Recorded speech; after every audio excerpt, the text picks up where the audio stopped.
Hello ladies and gentlemen, my name is Blue Whale and welcome to another in-depth guide. Today we'll be talking about Rek'Sai. Rek'Sai is a champ who, ever since her release, has been extremely popular among high elos and pro play, but never really translates well into low elo. Hopefully with this video I'll be able to show you some insight as to why Rek'Sai has been the go-to for high elos for, well, ever. In this video we'll cover a general overview of Rek'Sai, her abilities, runes, masteries, item sets, and finally a gameplay. There are links in the description below if you want to skip to a part you need. Enjoy! Rek'Sai is an AD bruiser whose whole kit revolves around mobility and being able to pressure the whole map herself. Sounds OP, right? However, Rek'Sai has some downsides. Her CC combo is comparable to Malphite, but not really. Rek'Sai has a melee knockup and a dash, but they aren't the same spell. Also, Rek'Sai's dash can be stopped, is much shorter, and travels a lot slower than Malphite's ult, so enemies tend to avoid it. Since it's kind of unreliable, Rek'Sai isn't the strongest champ late game, so you need to be able to affect the map early. However, Rek'Sai has some upsides as well. She does a ton of damage no matter how you build her. She doesn't use mana and has her own heal, so her jungle sustain is notably strong. Finally, her ult is completely global, not a half-ass global like Twisted Fate or Pantheon. As for when to pick Rek'Sai, she is AD and is definitely best built tanky, so don't pick her with all AD or mostly tanks. Since her ult is global, she certainly functions well with the other global champions. Finally, since her CC is not reliable, having other reliable CC is a huge benefit. As far as the enemy team is concerned, due to her unreliable CC, you don't want to play her versus extremely mobile champions if you can help it. Her ult isn't only good with the globals, it's great at countering them, and Twisted Fate in particular gets absolutely destroyed by a well-played Rek'Sai. Rek'Sai has good jungle sustain and extreme mobility, thus she's good at invading and punishing weak early game junglers. Now, let's move on to abilities. We're actually going to start with Rek'Sai's W, because it's practically a transform like Elise, Jace, or Nidalee's ults. W is called Burrow or Unburrow, depending on what state Rek'Sai is already in. When using Burrow, Rek'Sai burrows into the ground, which greatly reduces her sight range and disables her auto attacks, but grants her a scaling with her level bonus to her movement speed, removes unit collision, and gives her Tremor Sense. With Tremor Sense, Rek'Sai's vision is theoretically increased. She senses all moving units within a large AoE around her, which her teammates also see the Tremor Sense for. However, this does not reveal the enemy, and Rek'Sai can only sense moving units, so if somebody is standing still in a bush, you won't see them. Also, she can sense all enemy units, but minions and monsters have a smaller animation than champions, so you can tell the difference. Upon casting Unburrow, Rek'Sai bursts from the ground, dealing physical damage to surrounding enemies and knocking them up for up to 1 second, the duration of which increases based on their proximity to Rek'Sai. For example, somebody she barely clips will be knocked up for a much shorter time than somebody she is directly under. Rek'Sai can trigger Unburrow by attempting to auto-attack a target while burrowed. There is a cooldown for how quickly Rek'Sai can knock up the same targets again, but that decreases as you max the spell, and this is why you should max your W second to your Q. As we all know, max your bread and butter first, and then your utilities second. This ability is very unique in League, but overall it's not very complicated. Basically, Rek'Sai wants to travel in burrowed mode for most of the game, because it gives her bonus movement speed, and also reveals if somebody is nearby, much further than normal vision does. Also, you want to start most fights as burrowed to get the knockup. Rek'Sai's passive is Fury of the Xerxai. She uses Fury along with Renekton, Shyvana, and Tryndamere. She generates 5 Fury every time she auto-attacks, and 10 Fury every time she lands Unburrowed Q or E, and Unburrow the spell, with an additional 2.5 Fury per enemy hit. Rek'Sai loses 20 Fury per second if she has not gained any in the past 5 seconds. While burrowed, she consumes 20% of your Fury every second to heal herself. The maximum heal is dependent on your level, and for up to 5 seconds if you are at 100 Fury. This passive is what grants Rek'Sai above average sustain while jungling, however it's not incredible sustain like Warwick or Elise. Think of it as just enough to where you don't really lose health in the jungle early. Once you buy Spirit Visage and get tankier throughout the game, it does start to heal you more significantly. Unburrowed Q is called Queen's Wrath. It's an active that empowers Rek'Sai's next 3 auto attacks to deal bonus physical damage to her target and surrounding enemies. It's relatable to the Cleave passive found on Tiamat and Ravenous Hydra. Since this does empower your next auto attacks, you should guess that it is an auto reset. Put simply, as soon as one of your auto attacks deals damage, you want to activate this spell to start another one. And this will remove what I call the winding down animation of the auto attack and give you 2 in about the time it normally takes 1. Some final things to note: the bonus damage to your original target applies any on-hit effects, including lifesteal, but these are not applied by the splash damage to other targets hit. Burrowed Q is called Prey Seeker. Upon activation, Rek'Sai fires a void-charged pulse in a target direction that detonates on the first enemy struck, dealing magic damage to all enemies in the area and revealing them for 2.5 seconds. The range of Prey Seeker is the same as Tremor Sense, which is shockingly long for an otherwise melee champion.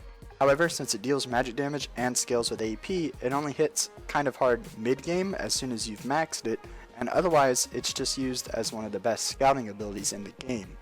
Since it reveals targets hit and has a tremendous range, you want to use this spell instead of face-checking bushes for champions, or you can check to see if a camp is alive before you go start it. Unburrowed E is Furious Bite. It's a single targeted ability where Rek'Sai bites the enemy target, and the damage is increased by 1% for every point of Fury Rek'Sai has, and at 100 points of Fury, Furious Bite instead deals true damage. This ability is what most people seem to misunderstand on Rek'Sai currently. While it does deal true damage if your Fury is maxed, that's simply so Rek'Sai cannot be ignored late game when you've built mostly tank. While clearing the jungle early, you should not worry about dealing true damage at all, because most jungle camps barely have any armor anyways. The proper way to use your E while clearing is to simply use it after your Q runs out.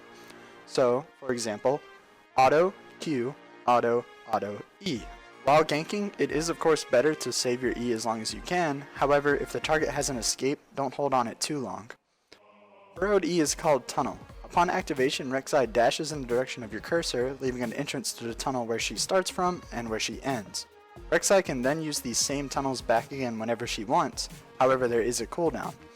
Rek'Sai can't simply dash back and forth through the same tunnel immediately. Tunnels last for up to 10 minutes, and Rek'Sai can have 8 on the map at once. Enemies can stand on a tunnel for 1.5 seconds to destroy one.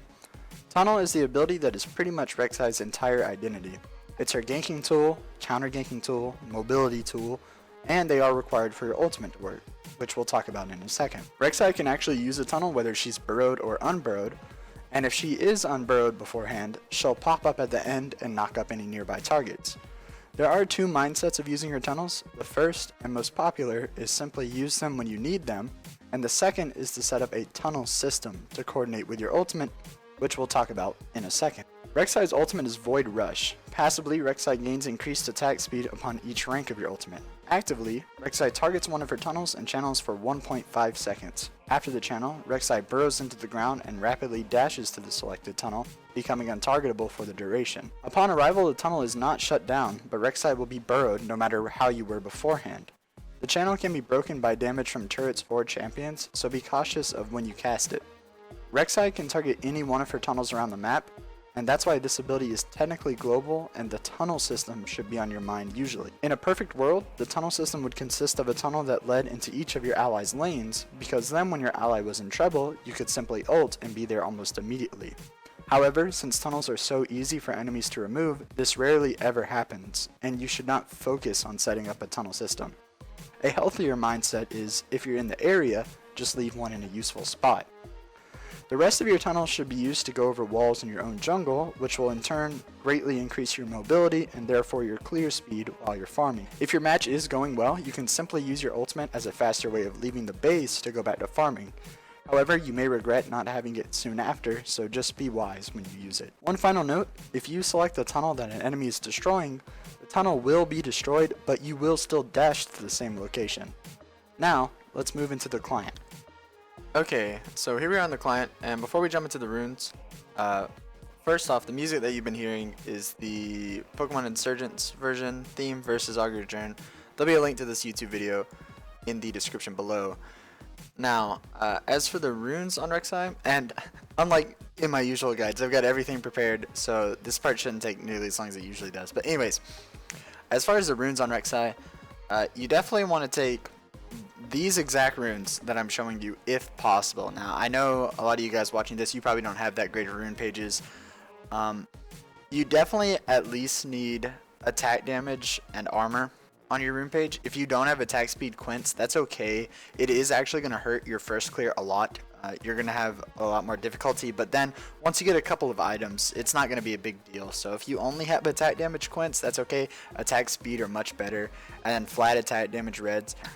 You could take a little bit of armor pin here, but in reality, Rek'Sai is a tank. She's not meant to be played as a really highly offensive champion, so taking the armor pin, while it will make you do a little more damage to champions, really you just want to focus on being able to clear the jungle and then just doing your job in fights, and armor pin isn't going to change that. So attack damage reds, flat armor yellows. You can actually optimize this quite a good bit on Rek'Sai. Once you get the attack speed quints, your clearing gets a lot easier. So I've seen some people actually take maybe, okay, it's 5 armor. So, well, here, I'm going to clear all of them and then put them back. So it's 5 armor like this, and then actually scaling health yellows. This will just get you a little bit tankier late game, and you don't really necessarily need the armor. You can still clear the jungle fine with this setup. However, this is really nitpicky, and me personally, this is just my general AD attack speed and CDR page, and not every champion is going to be able to do that. So I'm not going to dedicate a whole page just to Rek'Sai, and you're not going to be missing out on that much, but just let it be known that is the most optimal rune page. Attack speed quints, you already talked about those, and then your blues, you don't have to do what I do. I take 6 flat CDR blues and 3 scaling. That way you have 5% CDR level 1, and you'll have another 5% level 18, which will give you 10% from your rune page. However, if you want, you can actually just make these 6 scaling CDR blues, if I could find the, yes I can. And then that'll give you 10 at level 18 either way, and then the rest of them you could put some magic resist in there.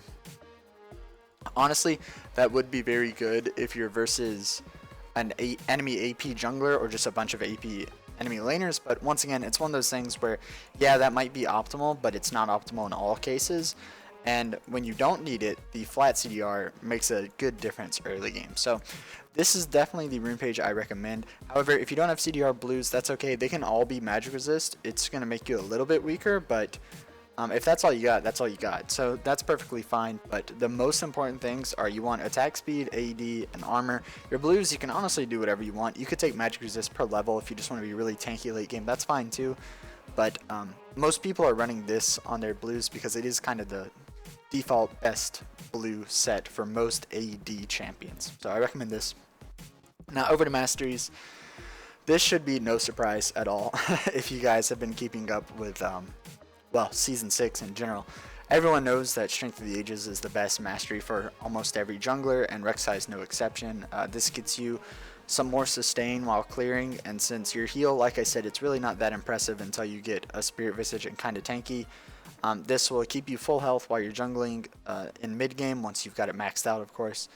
And then it also just makes you tankier. It's 300 more life, which is definitely a good thing on Rek'Sai. I can't say that you could go further. I don't recommend that at all. The thing about Rek'Sai is she does a lot of damage whether you build her tanky or damage. So it makes a lot more sense to build tanky, because that way you still do a lot of damage and you're not going to die very easily. So I have to say I definitely recommend a tank Rek'Sai build. But you can try it both ways, I guess. Find out what you like, but this is definitely going to get you more success in the long run. So anyways, you're going to take recovery instead of unyielding. This is just because you don't really build... Rek'Sai is more about building health necessarily than resistances. There are a couple items that you get that give you health and AD, and they don't give you resistance at all. So in the long run, you'd find more usage out of recovery, but unyielding's fine too. Neither one of these are necessarily super powerful masteries, so it's not going to like ruin your game if you take one or the other, but recovery is the best one. You definitely want tough skin over Explorer. Explorer will make you move a little bit quicker on the map, and while that's good, it's kind of unpractical, and in my opinion, it's always better to come out of the jungle with the most life you can, so I recommend tough skin. Runic Armor versus Veteran Scars. If you guys watch my videos, you know I think Veteran Scars is pretty much garbage on any kind of, or any bruiser to tank champion. It's okay if you're playing an AD carry jungler like Graves. If you're going Strength of the Ages Graves, I have seen people take Veteran Scars on him, and that makes some sense, but definitely not on any champion that's kind of tanky. This is also, Runic Armor is also going to increase how much your passive heals you, so overall Runic Armor is much better than Veteran Scars. Next, Insight versus Perseverance. I like Perseverance now more days. Earlier in the preseason I was recommending Insight. Insight's still fine, but honestly all it comes down to is It does reduce your smite cooldown, but it's really not that noticeable. It's more about having a slightly reduced flash cooldown. And while that's good, in my opinion, it's just better to be even more tanky when you're low health. So I like Perseverance, but once again, this is kind of the same as these two. Either one's going to be fine, so you can take whichever one you prefer. Swiftness versus Legendary Guardian. You definitely want Swiftness on Rek'Sai because, as we talked about earlier, her CC is pretty unreliant and it relies on her getting up close and personal with enemy champions. So you definitely want to reduce as much CC as you can.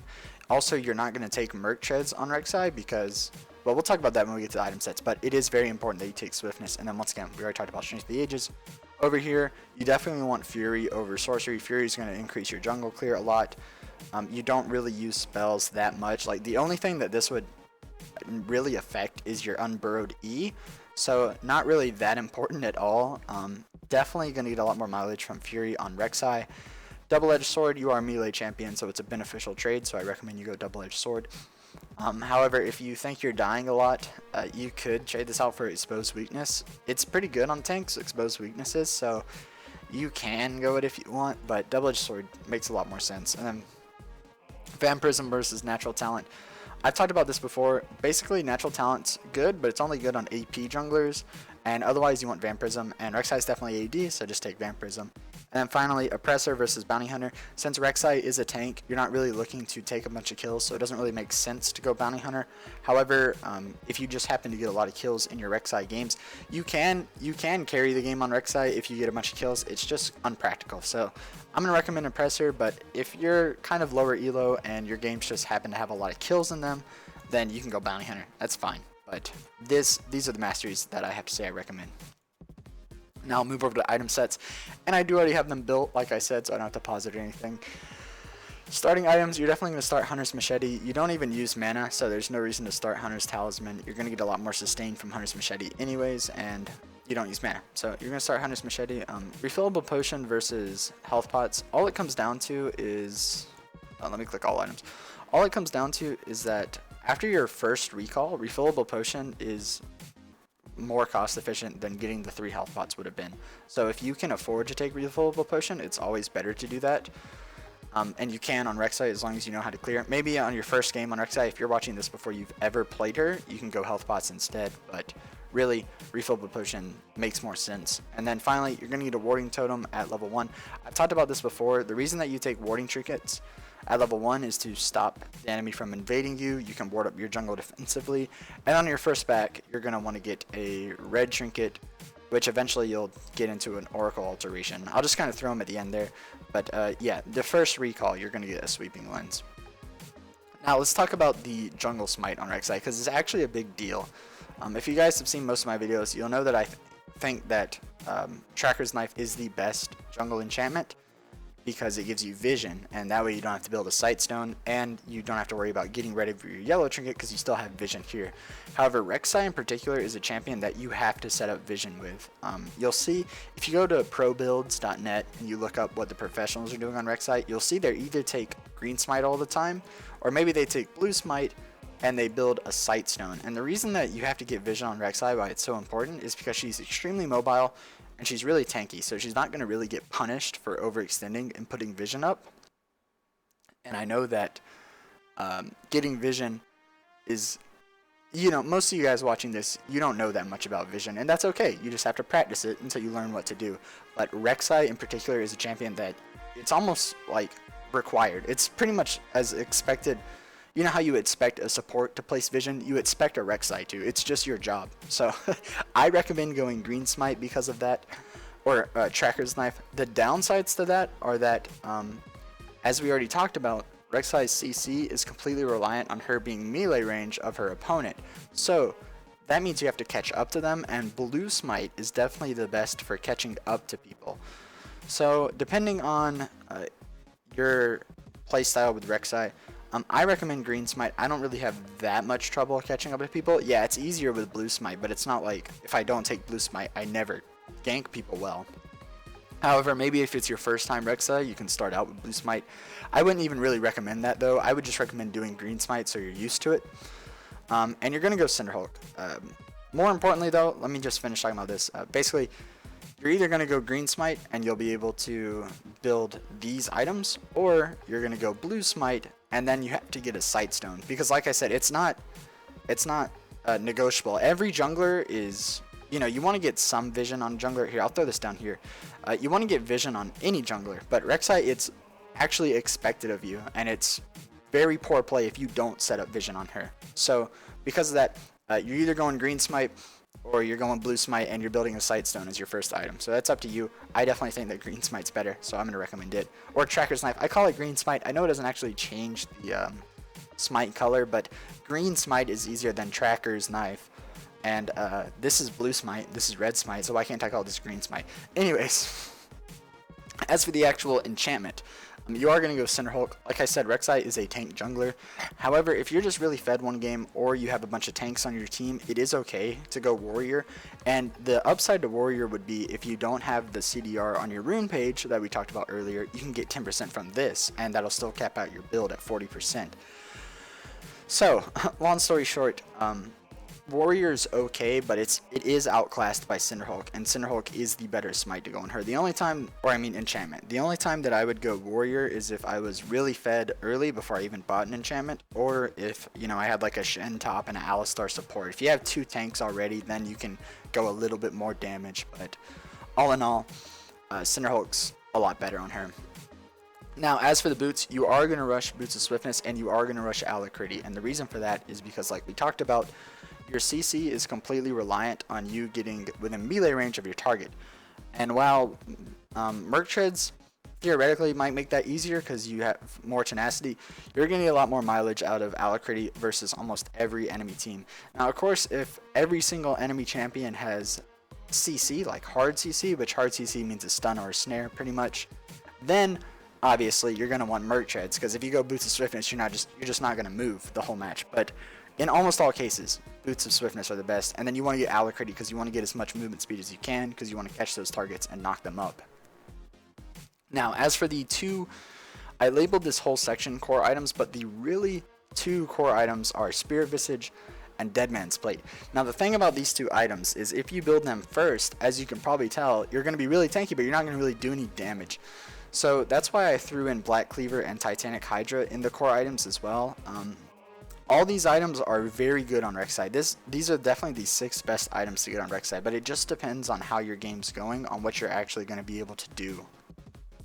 So, most cases, you want to get Dead Man's Plate almost instantly. I'll actually move it up in priority because, once again, it's about getting that mobility to catch targets to knock them up, and Dead Man's Plate's one of the best items in the game for getting some more mobility.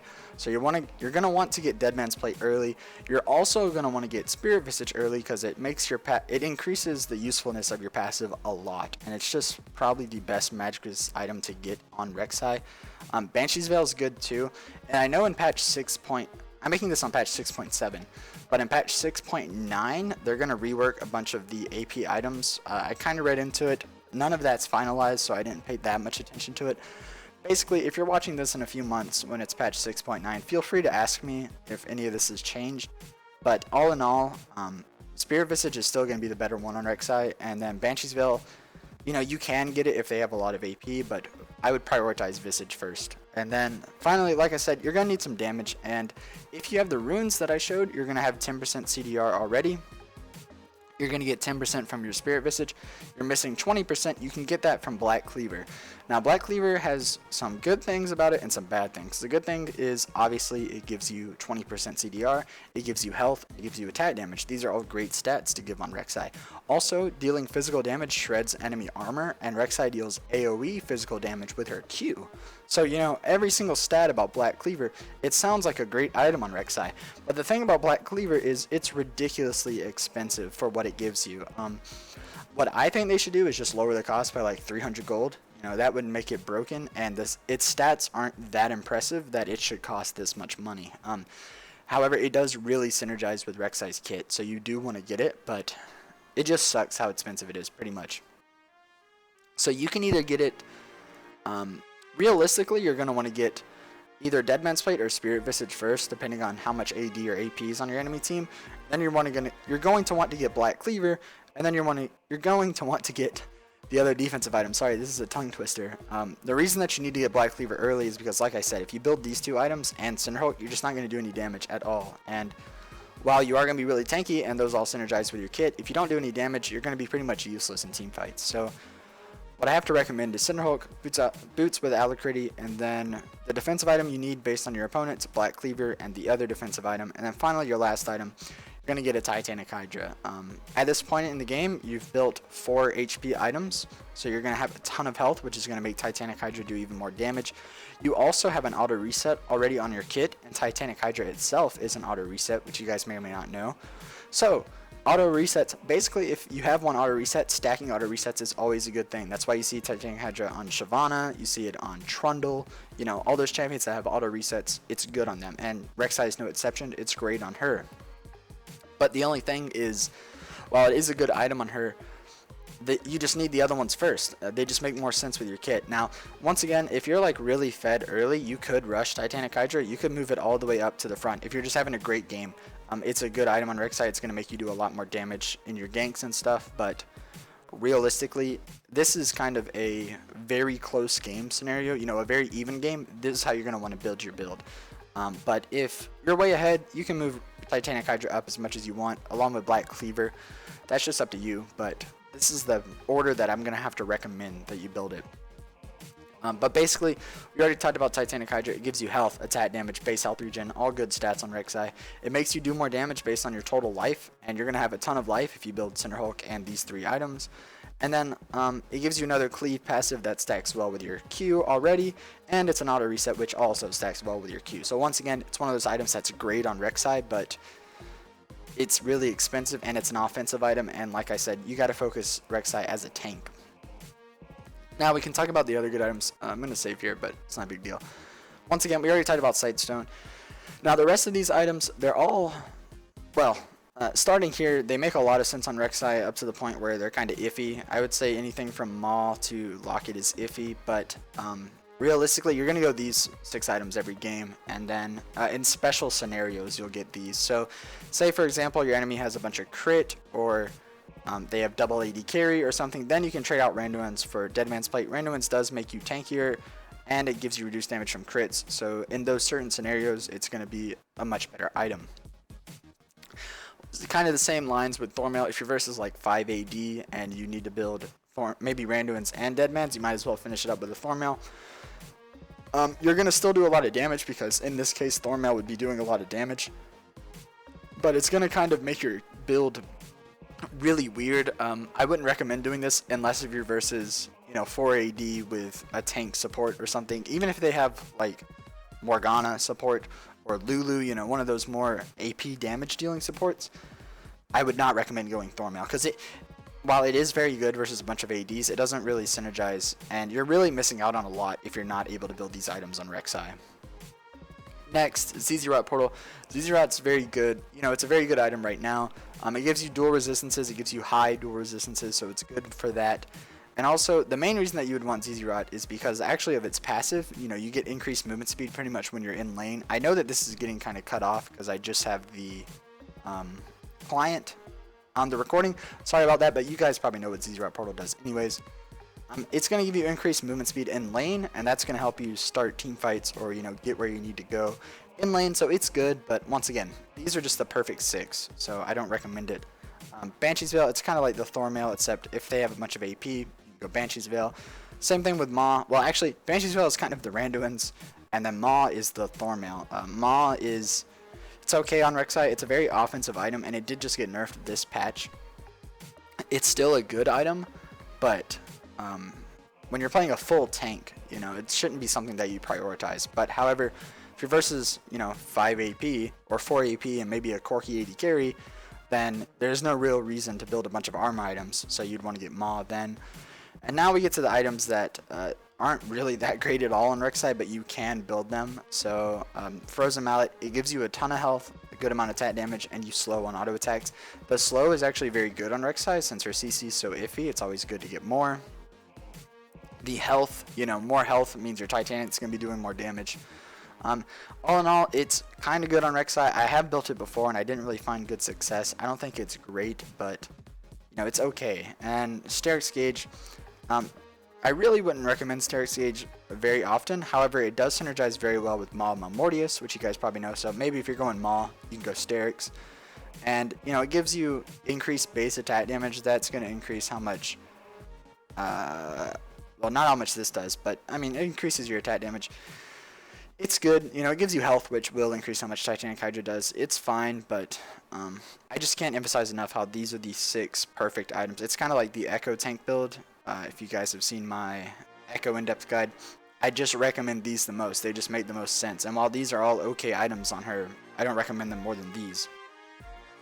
Finally, Righteous Glory.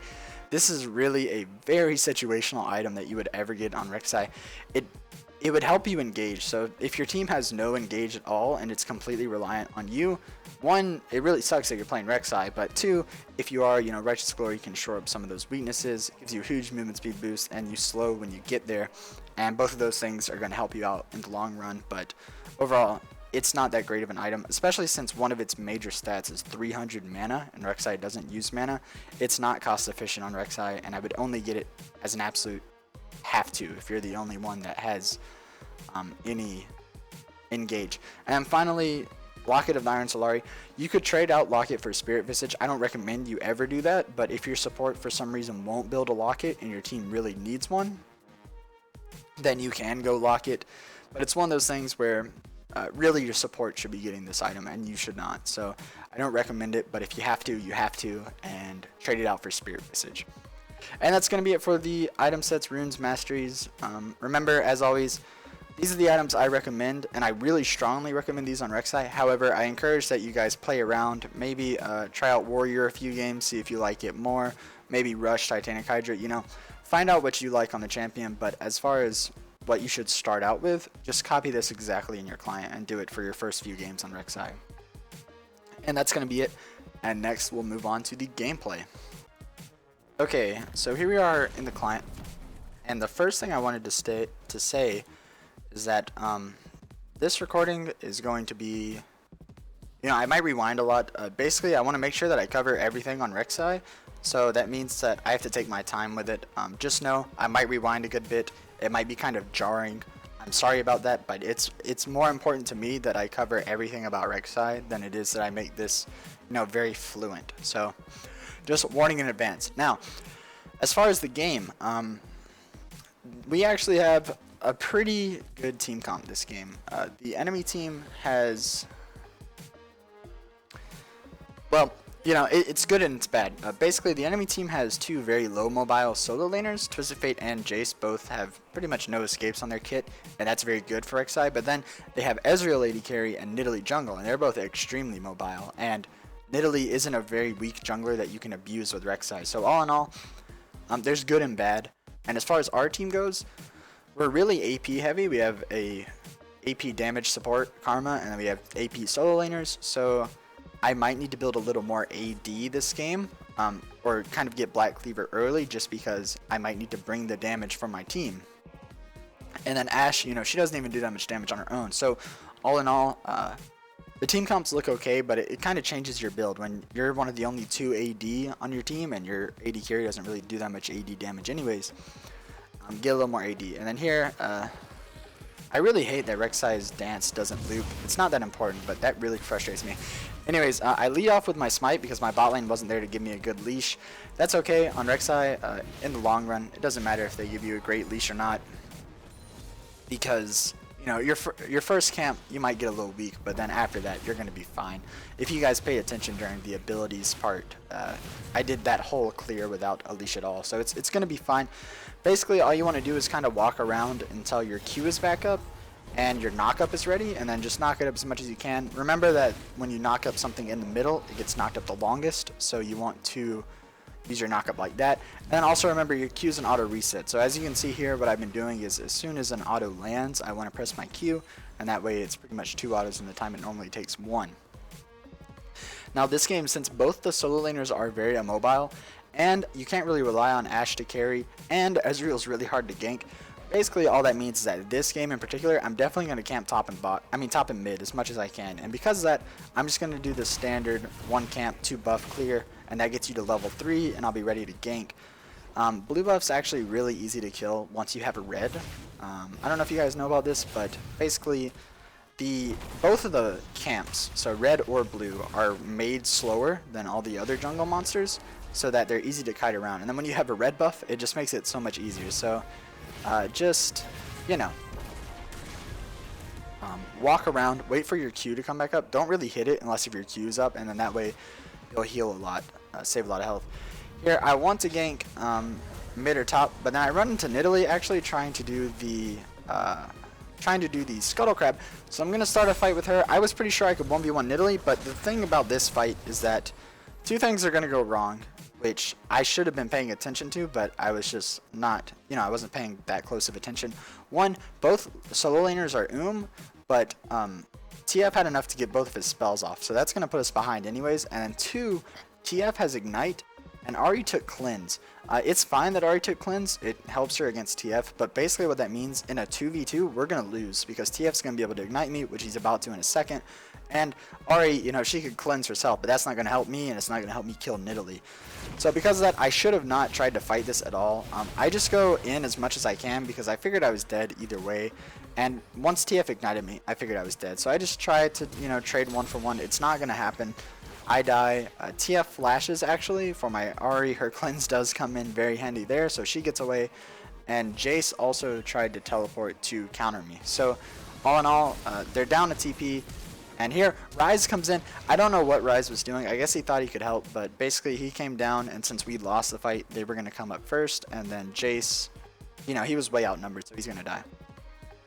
But although that looks like a very bad start, two good things came out of it. One, Jace used both his sums, so the easy to gank top laner just got a little easier to gank. And two, same thing with TF. He doesn't have flash and it's Twisted Fate. And like I said actually earlier, a well-played Rek'Sai completely destroys a TF. And the reason for that is because since TF has no escapes, it's very easy to hit your CC on him and gank him. And then two, if he ult spot and you know you have your tunnel system set up, you can just go down there too and beat him in a fight. So that's why I definitely like picking her into TF. I don't think I actually counterpicked him this game. I think it just kind of happened. Anyways, here, I still have my flash because of the fight earlier. I didn't use it. So I know I'm going to be able to catch the TF here. The TF just tries to get as much damage on Ahri as he can. Once he saw me, he knew he was dead because his flash was down. So he kind of goes up, tries to get damage on her. I do take the kill, and I actually take all of the CS. I didn't really mean to do that, but me and Ahri needed to go ahead and push the lane. So I took the CS. That's unfortunate, but I was fine with taking the kill because TF had my buffs and I wanted them back. So now I have my buffs. I think I'm going to kind of look bot for a little bit, but it's not really going to work out, and this is just waste. Oh no, what happens is Nidalee ganks, and I come to interrupt Nidalee, and I am actually going to rewind here because I do something important. So here, I was just waiting to, since both lanes are low, you know, it's never a bad idea to go visit low lanes, because usually when people are low health, they want to fight and, you know, kill each other. So I'm making sure nothing bad happens, and then Thresh throws his lantern, so I know that Nidalee's coming in. We see Nidalee come in, Thresh flashes in, and all I want to do here is make sure that Nidalee does not kill my Ashe. So I use my E in, and what I'm going to do is actually knock up the Nidalee when she pounces. Now, that's kind of difficult to do. I did do it here. You know, you can't rely on doing that, but if you're able to do that, it completely ruins this Nidalee's combo. So now, she's not going to be able to do any damage to my AD carry. I get rid of her. I still have my flash up. Remember, I haven't used it yet, so I'm going to make sure we do kill this Nidalee. I flash onto her to make sure that she is going to die to either me or Ashe. Once again, I don't really want to take the kills, but I'm the kind of player that doesn't let people live when they're low just because I'm trying to give it to my carries. So, you know, if it's a guaranteed kill, sure, I'll let my carry have it. But when the enemy is under the turret, you know, right here, I'm going to take that kill if I have to. So I take the kill, and then I haven't been back. The only time I went back is when I died early. I did build a ruby crystal there. The reason I built the ruby crystal is because you don't really need to build the mana regen one. It doesn't really help you at all in any way. So I just went ahead and got the ruby crystal. And then here you can see I actually forego building my center Hulk just to get my boots of swiftness. Now, the reason I did that this particular game is because the enemy solo laners are so easy to gank. So if I get boots of swiftness, that's going to help me gank. And, you know, if I just get some ganks off and snowball my solo laners, one, I'm going to get fed, and then we'll have an AD that's fed, and then two, we'll have an AP that's fed, And since Ahri's an assassin, if I get her fed, it's great versus these low mobile carries. And Ryze, if you get Ryze fed, you guys know Ryze is pretty ridiculous when he's way ahead. So that's my game plan.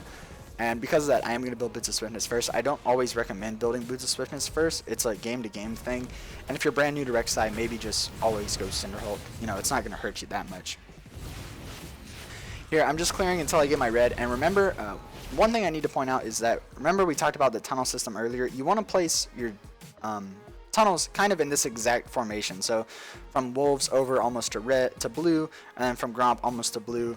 And over this wall, that's just going to save you all the time you would have to walk here. Same thing here, it's going to save you a lot of time. And we'll see where I'm going. Okay, Nidalee goes for a gank, and I counter her. But basically, before we talk about this, just remember that placing walls, you also want one here to here. And then that way, let me turn off chat. That's not what I want. Okay, sorry, chat should have been off anyways. But anyways, that's important. Just make sure you kind of get a line of tunnels from here, here, here, here, here, here. Here to here, and here to like right here is better than actually where I have it. But that way, it makes you move a lot quicker throughout your jungle, and the quicker you move throughout your jungle, the quicker you're going to clear it. And if it increases your clear speed, that's a good thing to do. Now, Nidalee was ganking bot, and they didn't actually clear this tunnel here. I did place this tunnel, as you can see, and what I kind of highlighted earlier in the ability section, this is my counter ganking tunnel. But since they didn't clear this one, I'm going to be able to ult it. Once the enemy sees that I'm ulting in, 1, they back off, and then 2, TF tries to counter gank me, but that's not how it works, TF. I'm the one who counter ganks you. Since he's out of mana, since he's out of mana, we're not really in danger here. And what I did here, if you noticed, is right when the TF stun was going to land on me, I used my E, and that way they're not going to be able to follow up on that stun very much. That's the same thing with any targeted stun. There's really not that many of them in the game. I would say Taric, but he just got reworked, so not even his anymore. But basically, if you know a CC is going to land on you, you can use your E right before it hits you, and that way the enemy's going to have trouble following up. Now, we kind of kite back. TF's out of mana. Nidalee's low health. These guys aren't even level 6, and my Ashe is level 6. So all in all, this it advantages us as long as we play it correctly. And all we have to do is kind of kite back. I'm going to shoot out my Prey Seekers to get a little bit of damage. TF kind of overextends to stun her. They realize that they're going to lose this fight, so we're going to be able to chase them off and just get some return damage. And we do get Ezreal's flash, actually, because the Karma Q was coming in. I don't think the Karma Q would have actually killed him, but basically it turned into a successful gank for us. And that's just the power of counter ganking on Rek'Sai. Since she has such good sustain in the jungle, realistically, whenever you counter gank, you're going to be pretty much full life. And then a full life Rek'Sai counter ganking, it kind of throws people off. And there we got Ezreal's flash just because I ulted. And you know, that's how you want to use your ult. Here, I come to the dragon. I could have soloed it, but my bot lane comes to help me. That's fine with me. It just makes it a little bit quicker, so that way I don't have to spend that much time on it. And then just going to kill the scuttlebugs. Nothing too impressive here. It's just standard clearing. And I swear there was one more thing I was trying to say, but I kind of lost my train of thought. But anyways, Ahri has to back, and TF's kind of shoving mid, so I come to make sure our mid turret doesn't take a lot of damage. Oh yeah, I remember what I was going to say, but anyways, I come to clear these minions, and oh, it's on. No. Okay, manual camera. Yeah, I don't want it to be switching like that. That's annoying. Anyways, I make sure that he doesn't damage the turret, and then what I was going to say is about this game in general.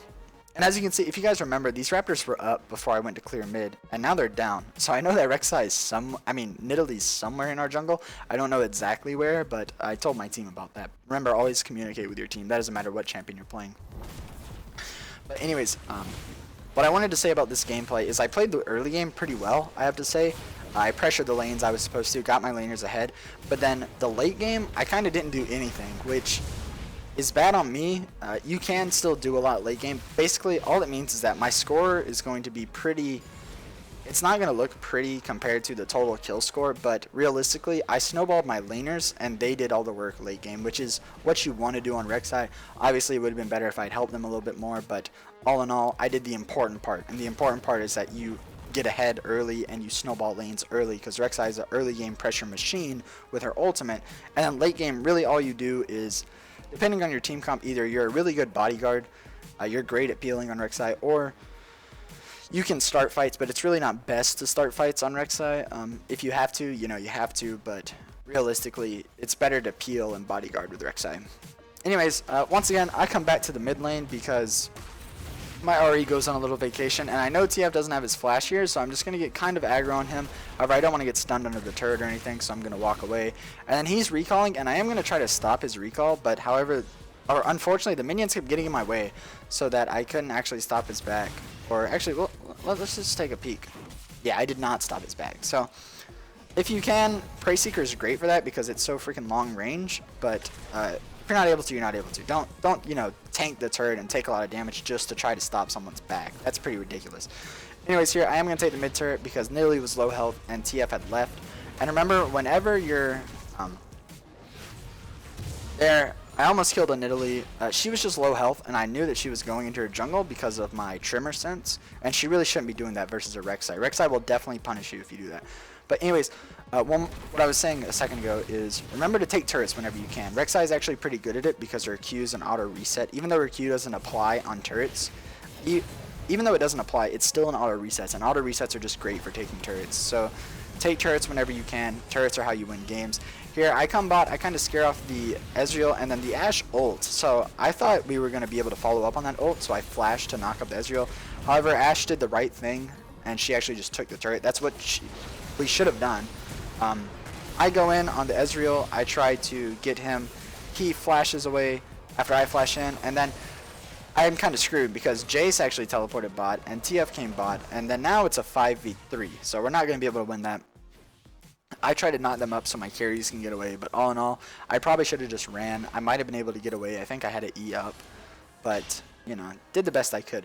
Remember, you guys, there's something that I just call the, I guess it's like the priority, but it's for your team. It's not who you focus.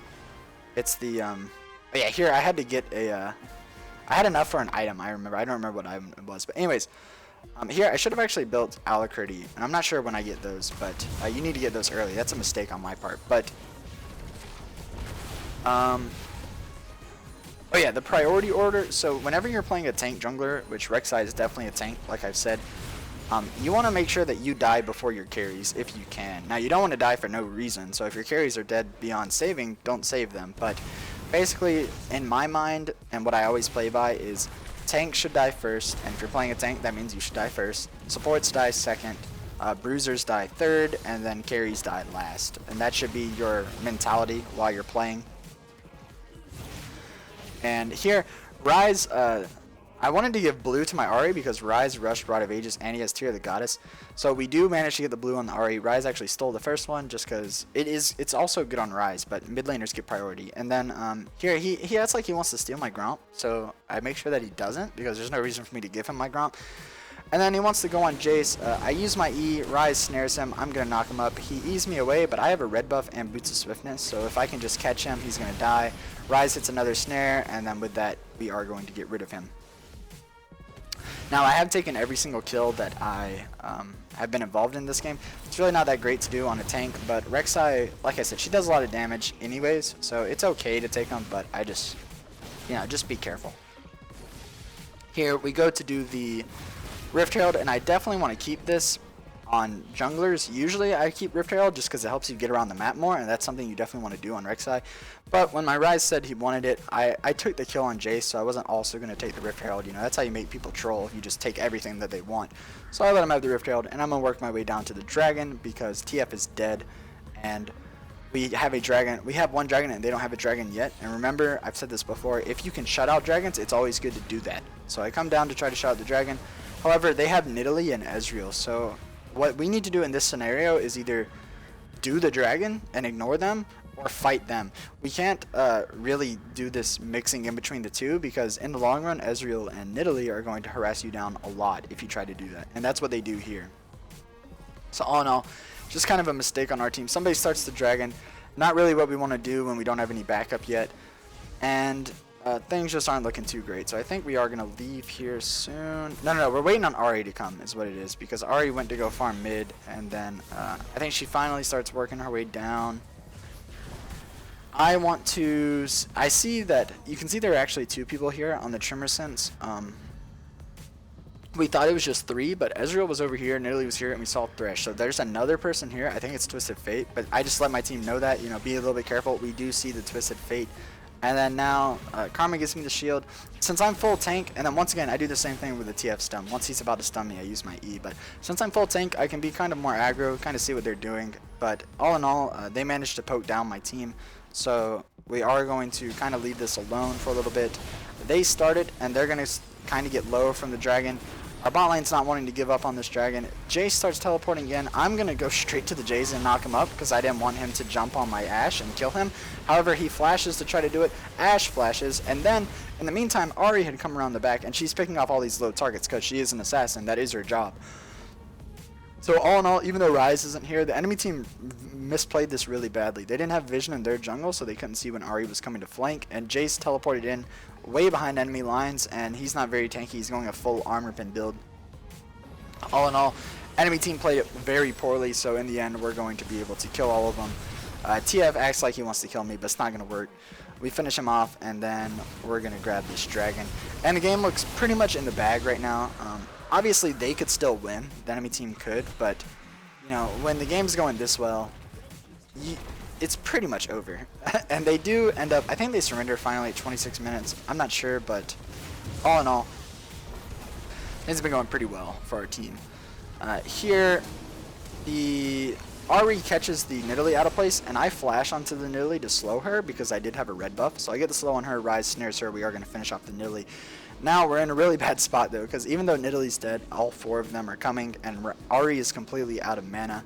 So we're going to lose this fight pretty much.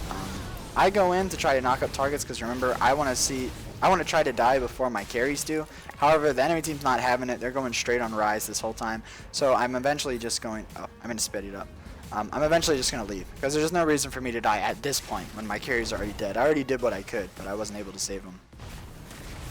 And that was just a little bit too greedy for our team. We did get Nidalee for our 2 solo laners' deaths, so it's not like it's not an end of the world trade. You know, it's 1 for 2. It's not a good trade, but it's not a horrible trade either. So we're gonna be fine. I come to clear mid. I'm not going to let Karma get this, but then my team starts pinging me to back, so I'm like, whatever, okay, come take it. I don't really care. They come to clear it, and then I'm gonna go clear my red, because when you have an Ashe on your team, you might as well keep the red yourself. She already has a slow. That's her passive, so I don't see any reason to give it to her. And now the Ashe ults to Twisted Fate. I actually missed my Prey Seeker, or else I would have killed him. But in the meantime, I'm going to make sure that Thresh and Nidalee don't go mess up my team back here. Once again, I am full tank, and I'm really tanky at this point. I've already finished my Spirit Visage and Cinder Hulk, so I can just kind of bully these people into staying away from my team, and my team can take turrets in the meantime. When you're ahead, that's something you can do on Rek'Sai, but when the game's even or you're behind, you really should play Rek'Sai mostly as a bodyguard. And what a bodyguard is basically if the enemy team tries to go after your carries, you stay with them and peel for them by knocking up the enemy, and you know, yada yada. Basically, if you want more information on bodyguarding, look at my Lee Sin guide or my Zac videos. They're both great bodyguards too. Anyways, here I told Ryze to not take this blue because Ahri wanted it, and like I said, mid laner gets priority, but Ryze wasn't having it. He was going to take it. I wasn't raging about it or anything, but basically Ryze had said earlier that the only reason he took the first blue is because we hadn't cleared it and it had been up for a long time. But then that blue had just spawned, and I was there to give it to Ahri, so called him out on that. It's not a big deal at all. I'm just explaining the pings pretty much. Anyways, I start to build my Dead Man's Plate, and I still haven't built my Alacrity. That is a mistake on my part. I guess I just didn't think I needed them this game, which I haven't really had any problems with mobility yet, but you do want to get Alacrity.